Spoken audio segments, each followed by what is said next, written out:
Tere ja head uut aastat! Täna näitan teile hooldusmoodulit, et kuidas siis alustada hooldusmoodulis hooldustööde plaanide tegemisega ja kuidas seda administreerida. Mul on siin juba lahti hooldusmoodul. Hooldusmoodulis on näha hooldustööde plaan ja siia on tehtud juba siis hooldustöid erinevatele masinatele. Siin on näha, kas nende masinatega on juba tegeletud. Ehk siis värvid, kas on roheline, punane või veel valge, ehk siis mis on seal nii-öelda küll hooldus tehtud, aga kinnitamata. Ja siis rohelised on kinnitatud ja teosta hooldus, ehk siis pole veel mingisuguseid tegevusi tehtud, ehk siis käsitlemata, kokku töid 2, käsitlemata 2. Ehk kuidas siis neid selliseid traktorihoolduseid, näiteks välbaga 1000 mototundi, et kuidas neid luua?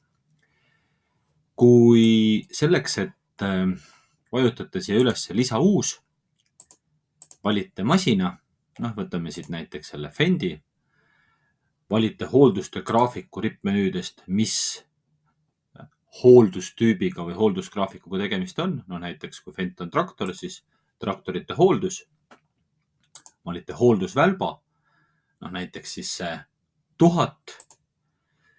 Kui on GPS-iga loetud mototunnid meie süsteemi mõne meie koostööpartneri poolt või teie töötajad ja te ise olete ilusti sisestanud mototunnid, siis tuleb siia arvutus ehk siis hetkel kehtiv teadaolev mototund pluss siis see 1000 mototundi juurde, et mitmendal mototunnil või kuna hooldus tuleb teha.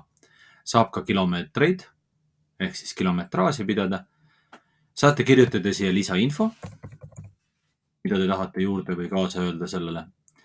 Ja siia kohe tänasele päevale on lihtsalt ära märgitud nüüd see planeeritud algus, et see annab sellise broneeringu vahe, et kuna te üldse planeerite seda teha.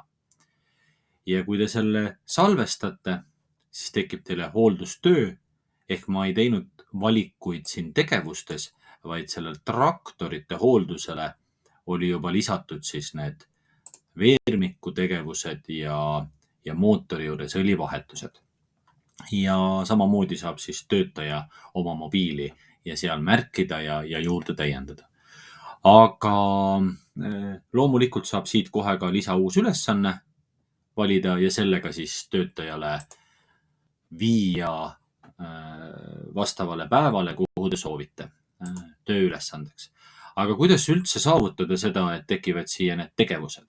Selleks on vaja minna siia hooldusmoodulis ja hoolduste admin ja te hakkate lisama uusi hoolduste graafikuid, et ütlete, mis on see hooldus, mis te teete, lihtsalt avate ja lisate uue. Kui te olete selle ära kirjutanud siia, test, näiteks salvestame, siis te saate seda muutma hakata ja lisada sinna alla tegevusi. Ehk siis valite tegevuse koht, näiteks sama kas veermiku juures või mootori juures, sisu, mida te seal tegema peate, kas mingisugust elektritöid, õlivahetus, mingisuguste muude tehniliste tegevuste, mehaaniliste tegevuste tegevus, täpsustus ehk lisainfo, kui seal on mingid koodid kaasas ja millise hooldusgraafikuga see tegevus seotud on.